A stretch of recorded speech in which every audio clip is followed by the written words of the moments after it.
Porque veja agora, né? Na campanha eleitoral, né, o Lula deixou claro que a missão dele era pacificar o Brasil. Né? Ele ia unir, era o amor pra cá, amor pra lá. E no fim só sobra o Amor, Estranho Amor. Grande filme dos anos de 1970, né? Com Iris Bruce, Vera Fischer, Mauro Mendonça, Tarcísio Meira, Maria da Graça Meneghel. Né? Foi um grande filme, né? Que marcou muito o Brasil e ainda é vendido nos Estados Unidos. Só não pode ser vendido aqui.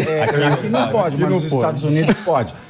Então ele ia pacificar e com amor e coisa e tal e coisa, né? Com a picanha e tudo. Bom, por enquanto, só falta, como a gente tem visto, colocar o discurso na prática. Ainda na busca de apoio legislativo para garantir a aprovação de projetos do seu interesse, o presidente simplesmente desdenhou, né, de todos os outros partidos políticos do país ao exaltar a sua legenda, o Partido dos Trabalhadores, o PT, que igual o Lula, né, também fez uma festa de aniversário e só não tinha trabalhador, porque o trabalhador não conseguia pagar 20 conto, 20 mil reais para sentar lá. Às vezes até quem ganha um salário mínimo, até quinhentinho não dava para pagar. Em entrevista à emissora CNN, Lula disse o seguinte, abro aspas, não existe partido político no Brasil. O único partido com cabeça, tronco e membro é o PT. O PT não é uma coisa qualquer, é um partido político. O restante é uma, atenção, cooperativa de deputados que se juntam nas eleições. Fecho aspas. E mais do que isso, Lula disse que o PT só perde para o Partido Comunista Chinês. Digiram, tá? Eu vou deixar aqui alguns segundos. O PT só perde para o Partido Comunista Chinês. Fez a digestão, lembrando que 8 siglas possuem ministros no primeiro escalão do governo. PCdoB, União Brasil, MDB, PSD, PDT, PSB, PSOL e Rede. Marcelo, e agora? O Partido Comunista Chinês. Você estava falando que política não é guerra. Olha, eu vou ser bem direto. O presidente Lula, ele... Por incrível que pareça, quando ele fala que o PT é um partido estruturado, com cabeça, tronco e membro, ele não está mentindo, não. É verdade mesmo, é um dos poucos. Mas ele foi injusto com os outros partidos de esquerda. Eu acho que o PCO é muito mais bem estruturado que o PT. Eu poderia falar outros partidos de esquerda. PCO é o contra-burguês, vote 16. Mas pelo menos ele sabe o que ele quer. É um partido que sabe o que quer.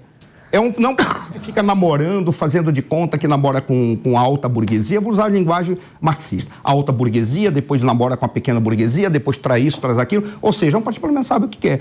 Mas qual é a grande questão? Se ele está falando isso, ele está sendo injusto porque ele não está olhando a maneira como funciona o nosso sistema partidário. Essa é a grande questão que nós temos. Esse é o primeiro ponto. O segundo ponto... Para um cara que vem com a perspectiva de pacificar o país, o que ele praticamente colocou aí, o que começa a ficar claro para a gente, essa necessidade de estar demonizando algumas pessoas para colocar como inimigo público número 1, pega essa informação para juntar com a outra. Que ele pega e diz assim, nós só perdemos para o Partido Comunista Chinês. O que ele está dizendo? Em termos de estruturação, em termos de volume, em termos de capacidade de governar um país. Também, partido único. Ou também... Partido único. Tem duas maneiras de pacificar. Ou você realmente cria a paz entre pessoas com pensamento contrário, ou você pega os inimigos do partido e manda para o paredão. Mas aí você é que pacifica, tá jogada, quando eu te falei todo aqui, mundo, olha, igual o Partido Chinês. Colocar aqui do lado. Ele está falando de partido único e inimigos que possam mobilizar aquele segmento da sociedade para combater esse inimigo. Isso é a estrutura do que aconteceu na década dos 30, em que, para manter a sociedade mobilizada, você tinha que ter um inimigo comum. Você mobilizava todos a partir da perspectiva de um partido único, que teria a capacidade de melhor educar, formar e combater esse inimigo único. O nome que se dá para isso é fascismo. E Getúlio Vargas. Ele está nessa linha. Mas qual o tamanho do PT em relação aos demais partidos que são tão grandes quanto, que são pouquíssimos, Manda né? por temer Lula. Isso que ele tem que responder. E que não é um partido fisiologista. Qual dele? O PT não é O PT não tem fisiologia. Não? Não. 8 partidos ele diferentes tem certeza. no Ministério. União Brasil. Não. Então, mas porque foi o quê? A Frente Ampla. Foi em decorrência da Frente Ampla. Concordo. E digo mais, se não tivesse entrado o PT para encabeçar a Frente Ampla, apenas com os partidos de centro-esquerda não teria havido a vitória contra o Bolsonaro. Mas a Frente Ampla é para que você acabou de falar que não pode ver o adversário como inimigo. Aí. Mas olha, os partidos que não eram petistas, mas de centro-esquerda e de esquerda, estavam muito aborrecidos já com a superautoridade do PT no campo da esquerda. E não queriam até então... E a União Brasil? Eles não queriam até então se juntar com o PT. Só que se eles fossem sozinhos, PDT, PSB, PCB, ninguém queria ganhar. Você tem razão. Então é isso. Aí agora vem o Lula e fala, você é uma figura, Jô. Sem querer monopolizar da campanha. Só fazer uma coisa. Mas é a realidade, não é? É que a maneira do PT raciocinar decorre de uma iniciativa ou de uma ideia de que eles têm a pureza ideológica, a pureza ética e a pureza programática. É assim que o PT raciocina. Sim, mas ele raciocina desse jeito dessa maneira. Aí ele falou, venha. Ele falou assim, ó, entra na minha casa, entra na minha sigla. Fazendo uma frente. E agora ele põe pra fora? Você viu como em 18 não teve essa união toda, quando o Lula estava preso? O PT tem uma figura de liderança, que é o Lula. Que é um partido também fisiologista como os outros, que é um partido fragmentado. Talvez, é uma crítica que eu faço. É o Lula. Quem conseguiu fazer a frente foi o Lula. É o Lula. Tá. Crianças. O pessoal que tá no rádio fica louco. Que maravilha. Vamos por partes. Tá no rádio fica louco. Né? Então, assim, se é a pessoa... A estrutura de partido que é a pessoa é fascista. É fascismo. Exatamente. Mussolini, o primeiro fascista. Quem era o partido? Não, mas aí eu não posso ficar escutando vocês falarem que é um partido fascista. Mas você acabou de falar que é o partido, o comportamento dele... Mas ele é o que tem mais musculatura entre todas as lideranças. Mas ele não faz novas lideranças. Por exemplo, ele não faz novas lideranças. Se fosse o Fernando Haddad disputando com o Bolsonaro, quem que ia ganhar? Você percebe que esse discurso é perigoso? Pra quem? Para todo o país, para a democracia. Por quê? Se você fala que o vitorioso é um partido que está em torno de um homem, você cria na oposição a necessidade de ter um homem para se formar um partido em torno. O Bolsonaro era esse homem do E aí você condena o país esse Tem diferença. Não era isso que a gente Bolsonaro queria. É isso que a gente quer enquanto nação. Diferença. Não, o que a gente está criticando aqui é o pensamento de uma liderança do presidente da República, chamando todos os outros partidos de cooperativa de deputados, todos os partidos que ele foi bater na porta na eleição. Esse é o problema do Brasil. Na eleição, o discurso no governo é outro discurso. Mas pode ser também uma coisa boa a cooperativa. Né? Lembra do Bancop? Mas olha, é difícil. Pavinato, quando você falou, quando você trouxe a figura, está na estrutura, nessa maneira de pensar, você tem uma figura carismática para exercer uma liderança carismática com um partido único. Olha que coisa, isso que me assusta. Ele não está pacificando o país e está conseguindo fazer fragmentação na própria frente.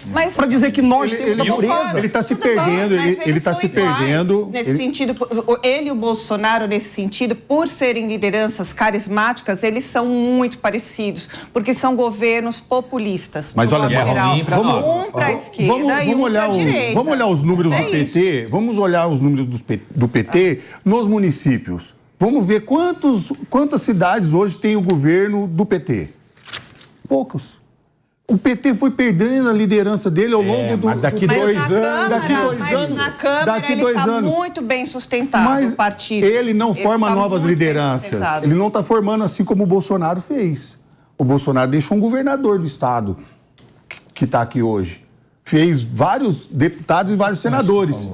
É importante. Entende? Então, o Lula, ele tem que voltar a ter o discurso. Se ele quer pacificar o país, ele tem que conversar com os municípios, ele tem que conversar com os governadores, ele tem que conversar com as outras siglas, porque as ideologias é plural no Brasil, não é única. Na minha opinião, acho que o pensamento do presidente Lula nesse momento é que ele é a grande liderança. É ele quem conseguiu construir uma frente ampla para poder tirar o Bolsonaro do poder, centralizada na figura dele. Se não tivesse ele, estava tudo fragmentado, essa frente ampla. Provavelmente o Bolsonaro ia continuar. É uma realidade. É uma daqui para frente. Não é realidade, não é uma realidade. Ele tá se achando figura. Não, você está vendo nas entrevistas dele, quando ele foi para os Estados Unidos, eu assisti todas as que foram publicadas. Ele está se chamando a responsabilidade para a mudança do planeta Terra. Ele acabou de falar que vai para a China resolver a guerra da Ucrânia com o líder do partido. Lembra quando ele ia resolver o conflito árabe-Israel? Lembra quando ele foi resolver o conflito árabe-Israel? Ele virou chacota, porque ele chegou para um local que está há 4.000 anos em combate. Ele disse, está na hora dos israelenses, dos judeus, ouvirem um pouco as pessoas. Os judeus olharam, os israelenses olharam, estão brincando. Lembra quando ele queria resolver a fome no mundo? No mundo! Lembra quando ele queria resolver aqui, no primeiro governo tal do Fome Zero? Por que o Brasil ainda tem metade da população sem saneamento básico? Eu posso jogar uma hipótese? Me parece, olha, isso cada vez mais fica claro.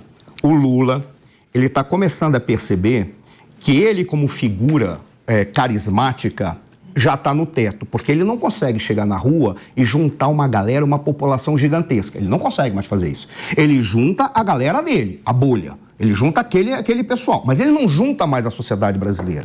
Então, me parece que ele está começando a ver assim, eu prefiro ser chefe de Estado, a gente precisa arranjar um chefe de governo. Eu não me assustaria se viesse uma proposta de semipresidencialismo. O que ele está fazendo? Se articulando internacionalmente, investindo na diplomacia presidencial, que é uma jogada muito boa. Por quê? Porque assim ele fica como aquela personagem. Se ele conseguir fazer uma estratégia de marketing muito bem feita, ele retoma aquele projeto anterior de Prêmio Nobel da Paz, que era o que ele queria. Não, mas isso já existe, você tem toda a razão. Mas sabe o que ele faz? Porque assim apaga-se a história, tudo que foi feito está apagado, e o nosso líder ganhou o Prêmio Nobel da Paz. Me parece, eu posso estar enganado, mas está no cenário uma jogada nesse não, sentido. Eu acredito que tem um roteiro para ele seguir, não é possível. Você tem toda a razão, professor. Eu acho que ele tem um roteiro, que tem um pessoal falando para ele exatamente, é isso aí. Tem um cara lá que é fera, se chama José Dirceu. É ele. Esse raciocina estrategicamente. Ah, sim, claro, sem dúvida nenhuma, né? Sem dúvida nenhuma. O Brasil inteiro sabe disso. Isso, a estratégia. Não é mistério. Essa estratégia deu não é mistério para ninguém. Agora, ele pensa muito com a cabeça de 2002. Qual que é a cabeça de 2000? E também é de 2006. Que cabeça é essa? Não existia YouTube, não tinha Facebook, não tinha Instagram, não tinha Twitter, não tinha TikTok.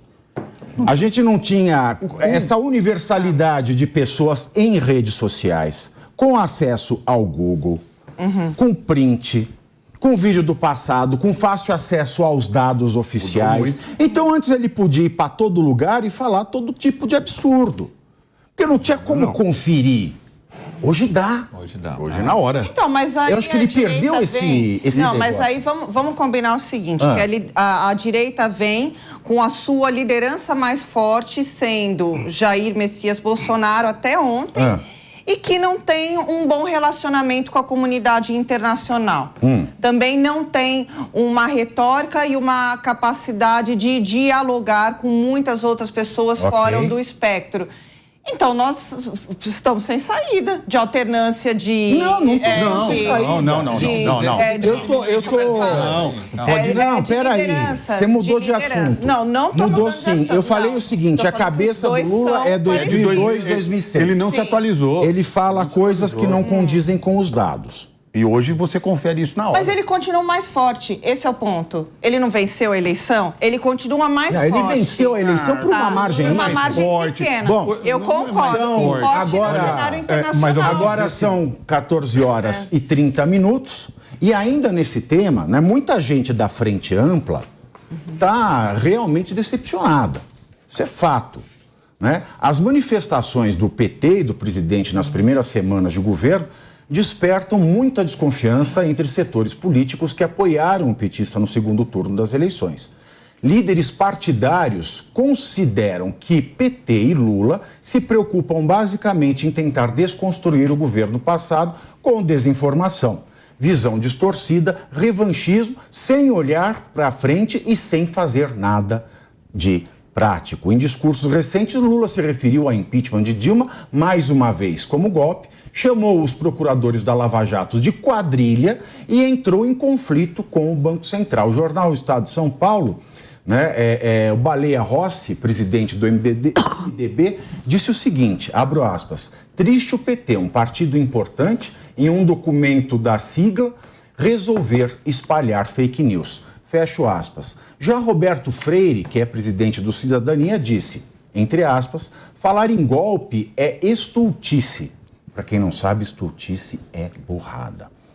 Lula não pode fazer dessa resolução do PT uma resolução sua. Ele está governando com o apoio de vários líderes que apoiaram o impeachment de Dilma. Aí. É isso. Aí ele pega, olha para esse partido e fala assim, vocês são uma cooperativa de fazenda. Eu até concordo com o Lula, porque se tudo isso que ele está falando é real, primeiro, tem que ser empichado Lewandowski, porque coordenou um golpe de Estado. Segundo, não pode continuar no cargo Sua Excelência, ministro Alexandre de Moraes, porque foi indicado por um golpista. Não, e tem mais de 100 deputados. Aí vai. E um monte de senador que também vai uma galera, que todo mundo tem que rodar. Todos esses têm que ser empichados, exonerados, perder o cargo e ser presos. O que eu acho porque eles fizeram uma o Lira e o Pacheco também iam rodar nessa. Porque eles eram deputados federais e votaram pelo golpe. Se for para prevalecer essa desinformação. E com todo respeito aos ministros do Supremo, jamais desrespeitaria a vossa Com todo respeito também a várias lideranças políticas que estão aqui, o que nós temos que fazer é começar a ter... Quem não tem respeito é o Lula. No que nós precisamos começar a fazer, em especial os líderes políticos desse país, é como foi dito nessas duas frases, é começar a falar para o presidente Lula que ele não pode falar isso. Começar a entrar com ações judiciais, buscar organismos internacionais. Isso não pode acontecer. Ponto. Não houve um golpe, um rito legal. Foi assim que a Dilma caiu e acabou. Parece que as nossas lideranças de centro-direita, de centro, estão todas acanhadas. Não sabe o que fazer. Elas estão se apequenando na figura do Lula. O Lula está crescendo, se transformando numa grande liderança, aspas, global, porque é global até... Aqui é uma crítica. Você não pode falar... A verdade é que a gente nunca teve grandes lideranças. Concordo porque nesse reme das eleições, é claro que eu concordo. Estava todo mundo preocupado com se candidatar, eleger apadrinhados, etc. e tal. Cadê as grandes lideranças? Ficou lá. Não conseguiu nem Bolsonaro com o ginete dele sozinho. Não conseguiu viabilizar os presidentes dos outros poderes não estão falando nada. Mas sabe por qual razão, Ju? Porque a direita no Brasil, ela é fragmentada porque ela trabalha democraticamente, ela não trabalha em busca de uma liderança carismática. O Bolsonaro surgiu como uma consequência de um processo histórico. Foram 5 movimentos que colocaram o Bolsonaro na presidência da República. E o percentual de bolsonaristas fervorosos e radicais era 20%. Inclusive, foi essa a razão pela qual ele perdeu agora em 2022, porque esse pessoal se fragmentou, ficou cada um falando mal um do outro ou buscando seus interesses. Mas qual que é a segunda força mais forte política? O antipetismo. É muito forte, que se aglutinou em torno de quem? Do Bolsonaro de novo. O antipetismo, mesmo sendo tão forte, nas eleições de 2022, eles não estavam mais preocupados. Eles estavam mais preocupados com o Bolsonaro. E a coisa que mais me assusta é alguém se preocupar em dizer que o Bolsonaro é um candidato a ditador, um cara que só ri, brinca, fala gozação, tem umas fanfarronices, mas só que tem um detalhe. Você nunca viu o Bolsonaro mandar prender alguém? Você nunca viu o Bolsonaro... Agora, tudo bem, ele chega para o jornalista ofende ele não tem tarimba diplomática, ele não tem finesse. Mas se você for julgar um presidente porque não tem finesse, nós teríamos um problema, com todo respeito, que eu gosto eu gosto dela, mas teríamos problemas com a presidente. O que é pior? Teríamos problema. O que é pior? Teríamos problema com o Lula. Ofender um jornalista, porque se ofende o jornalista, você vai ter que responder legalmente, né? Você não pode fazer isso. Ou mandar tirar um jornalista do país. Pois é. Quem mandou tirar o jornalista? Lula. Que jornalista que ele mandou tirar? Segundo o jornalista americano, que chamou ele de cachaceiro.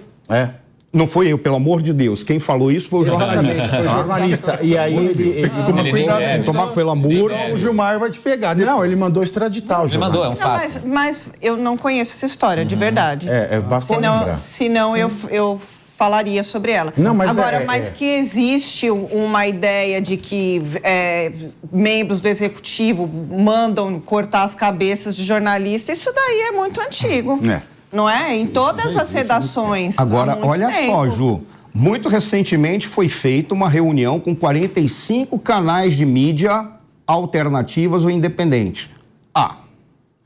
Pelo amor de Deus. Mas isso significa que é liberdade democrática? Você está conversando com jornalistas ou você já está trazendo a galera? Porque nós vamos ter... Não. Olha, eu vou pegar aqui uma nota, foi 2004, desculpa, né? O governo, ele determinou, né, no dia 11 de maio de 2004, o cancelamento do visto temporário do jornalista norte-americano William Larry Rotter Jr., que era correspondente no Rio do The New York Times. Era isso aí? Eu não vou comentar porque eu realmente não conheço alguns essa história. Alguns dizem que ele saiu voluntariamente, mas o pedido foi feito. Ele não fica a dúvida, né?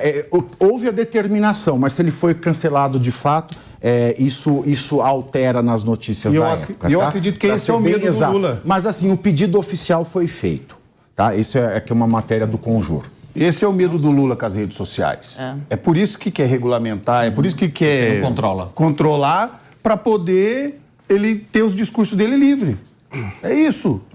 A gente vai aceitar? Não pode. Olha, existe uma coisa que eu costumo criticar bastante, foi a negligência da esquerda, de um modo geral, e das instituições, então, consagradas, de toda uma ala social-democrata, tanto brasileira, quanto americana, quanto europeia, de utilizar o ambiente digital para propagar a informação sua, que fosse verdadeira, e para construir uma narrativa de aglutinação.